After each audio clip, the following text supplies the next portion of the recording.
Guys, दो war पहले से ही चल रही थी, यूक्रेन और रशिया की और गाजा वॉर। अब एक और कोल्ड वॉर बनती हुई दिखाई दे रही है। ये हो रही है यूएसए और वेनेजुएला के बीच में। वेनेजुएला जो एक लैटिन अमेरिकी देश है, उस पे के आसपास यूएसए लगातार मिलिट्री बिल्डअप कर रहा है और वेनेजुएला का कहना है कि ये एक इन्वेजिव जो इस बिहेवियर है अमेरिका का, और ये इसकी सॉवरेनिटी पे बहुत बड़ा खतरा है। यूएसए ने काफ़ी सारे वॉरशिप, सबमरीन्स, फाइटर जेट्स सारे आसपास वेनेजुएला की कोस्ट लाइन को घेरना शुरू कर दिया है। और अभी खबर आ रही है कि 10 F-35 भी पोर्टो रिको में तैनात किए हैं, जो कि वेनेजुएला पे कभी भी हमले के लिए तैयार है। तो यूएसए ऐसा क्यों कर रहा है? क्या वजह हो सकती है?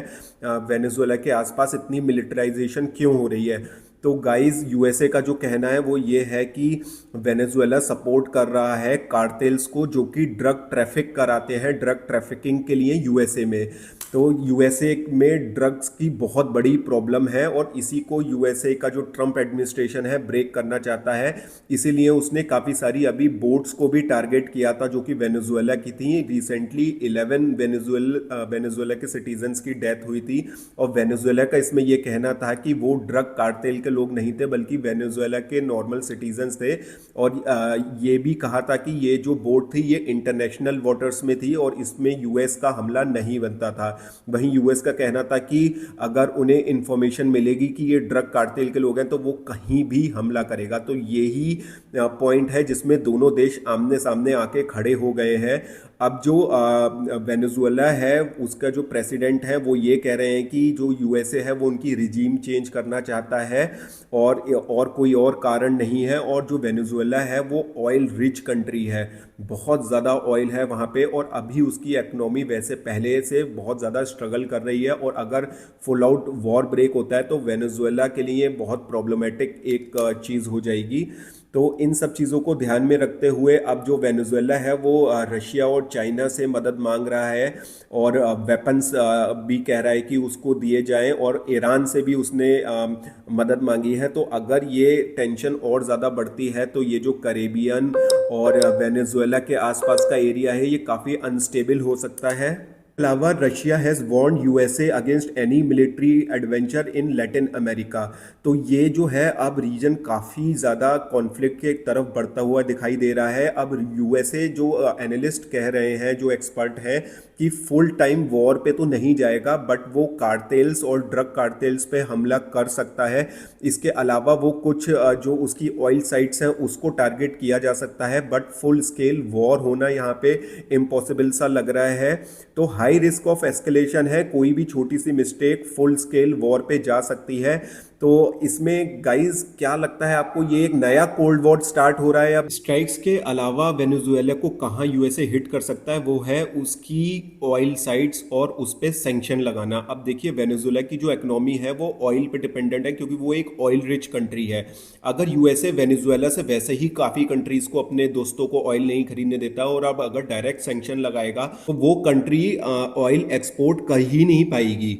अब देखिए, कुछ ही मिडिल ईस्ट में बहुत ज़्यादा ऑयल है, रशिया के पास है, अमेरिका, मैक्सिको और वेनेजुएला, ईरान।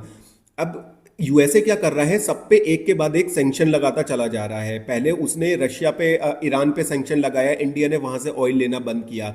फिर उसने इंडिया पे टैरिफ लगाए कि आप रशिया से ऑयल ले रहे हो क्योंकि वो डिस्काउंटेड प्राइस में मिल रहा था।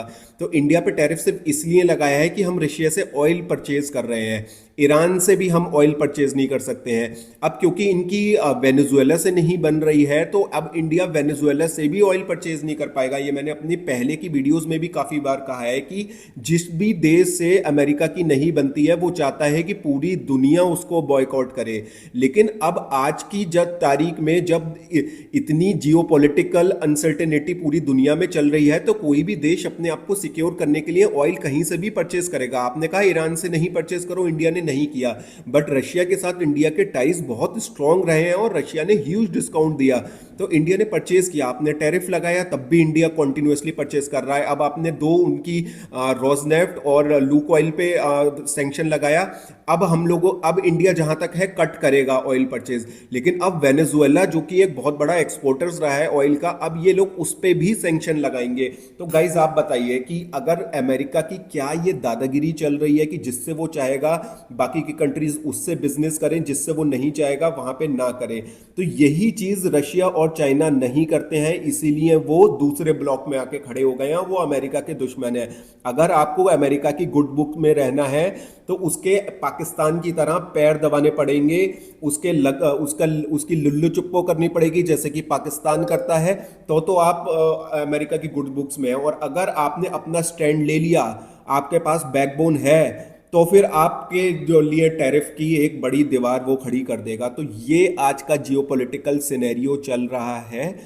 गाइज, आपको क्या लगता है कि अब अगर वेनेजुएला पे भी ये सैंक्शन लग जाएगा, ईरान पे भी सैंक्शन लग जाएगा, रशिया पे भी सैंक्शन लगा है, तो अगर ऑयल परचेज करना हो तो कहाँ से इंडिया करेगा? अमेरिका यही चाहता है कि इंडिया जो है huge chunk of oil America से परचेज करे, जबकि डिस्टेंस बहुत ज़्यादा है वहाँ पे, और या फिर बड़े ज़्यादा प्राइसों में मिडिल ईस्ट पे वापस जाए।